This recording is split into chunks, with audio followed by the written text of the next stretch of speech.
Go to Denmark, they teach in Danish. Go to Norway, they teach in Norwegian. Go to Sweden, they teach in Swedish. Go to Finland, they teach in Finnish. Go to Korea, they teach in Korean. Go to China, they teach in Chinese. Go to Japan, they teach in Japanese. Then they meet the world. But you and me, here I am waxing eloquent in English. We were told that all the education we had acquired meant nothing. So that if you are eloquent in Ga or in Chui, you are not intelligent. You are only intelligent in English. You can only be intelligent in French, in Portuguese. We now know that that is nonsense. When that great Nigerian musician in the 1980s, fella Nicola Pokuti said, "Teacher, don't teach me nonsense," he meant it. He was reminding us that we must examine our education system. You know, when the British came here and they were establishing schools across Africa, and then when they were establishing Achimota, which is famous for producing great Ghanaians, the intention was to produce young men and women who would support the colonial empire.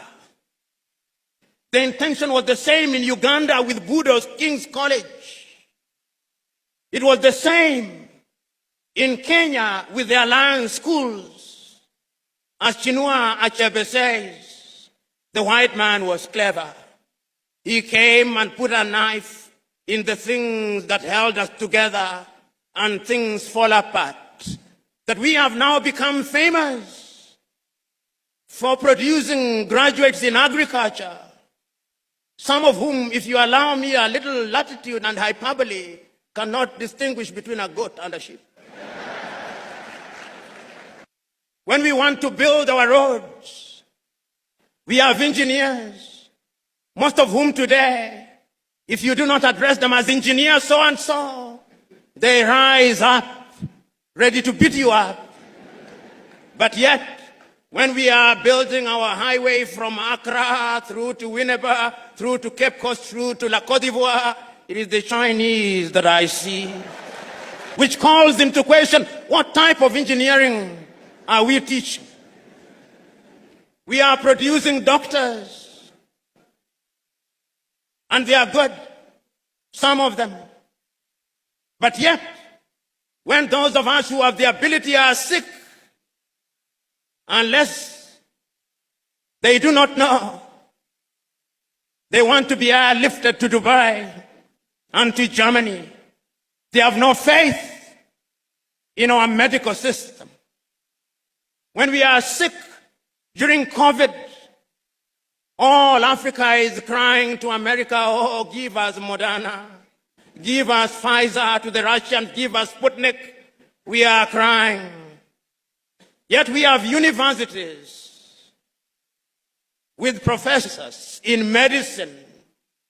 We must re-examine our education system, even in matters as mundane as sports, which is a multi-billion-dollar industry.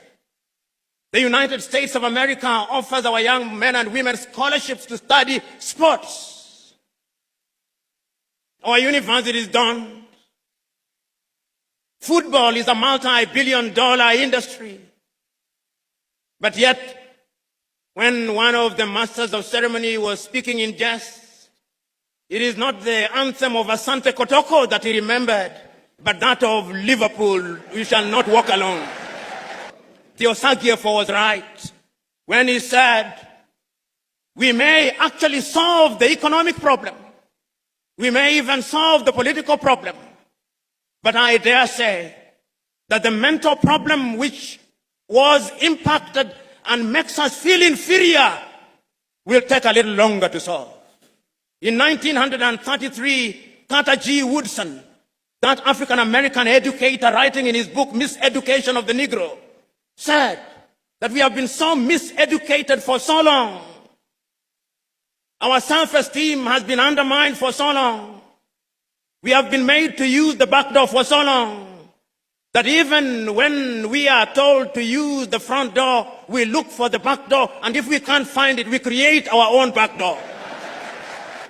The level of our miseducation is amazing. We must change it in order to enter into the 21st century.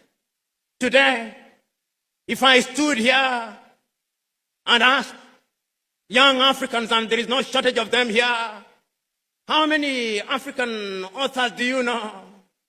And I asked, which is the last book of Chinua Achebe that you read? Or Kofi Awunor? Or Aikwe Yama? Or Kamara Lai? Or Flora Nwapa? Or Dambisa Moyo? Or more recently, Chimama and Ngozi Adichie? Or Yagiansi? How many have? We have been made to believe that it's only Shakespeare and Charles Dickens that matter. The Osagiefo, to whom Africans owe an apology, wrote in his great book, Neocolonialism, the last stage of imperialism, and the most dangerous. We are in that stage. That stage when the colonizer still wants us to believe that our literature is inferior, that our science does not exist, that our mathematics does not exist, that we have no medicine to talk about, that we cannot mine beyond Galamsey, that we cannot extract our own oil, that we have no business being in robotics and cryptocurrency, that we must be consigned to the Museum of History alongside the spinning wheel, that we have no business being in the jet age. That is what we are being told. And my fear is that we appear to be believing it. If we are to give meaning to our independence, then education must be our focus. So said Ethiopia's Haile Selassie. If we want to change the continent of Africa, we must give meaning to education. So said Mwalimu Julius Kambarage Nyerere of Tanzania on that day. If we are going to change my little Senegal, we must give education priority. So said Leopold Sedar Senghor of Senegal. Even the complicit Félix Houphouët-Boigny in La Côte d'Ivoire believed so. When you see our judges dressing, they still dress like Father Christmas. Whoever told us that justice could only be administered when you dress like Father Christmas, I do not know. We live in a world where we are so mentally captured that those of you in the middle class, your greatest claim to fame is that my daughter can no longer speak Chui, and is meant to be a badge of honor. It is a badge of complete colonial conquest. And we cannot enter the 21st century with that mindset. Go to the countries in the Scandinavia, which we can dare compare ourselves with. Go to Denmark, they teach in Danish. Go to Norway, they teach in Norwegian. Go to Sweden, they teach in Swedish. Go to Finland, they teach in Finnish. Go to Korea, they teach in Korean. Go to China, they teach in Chinese. Go to Japan, they teach in Japanese. Then they meet the world. But you and me, here I am waxing eloquent in English, not in Kiswahili. We must revamp our curriculum. I suspect you are either using Samsung or Huawei. What did China do 30 years ago? They made a decision that we are going to change our education system. And they changed the education system. They engaged in agriculture. They engaged in technology. They engaged in medicine. They engaged in everything. And today China is the second strongest economy in the world, with a GDP of no less than 19 trillion United States dollars. The time is now for us to change our minds. Today I'm saying that we cannot remain imprisoned in history and lamentation. That is why it is still true for you Ghanaians.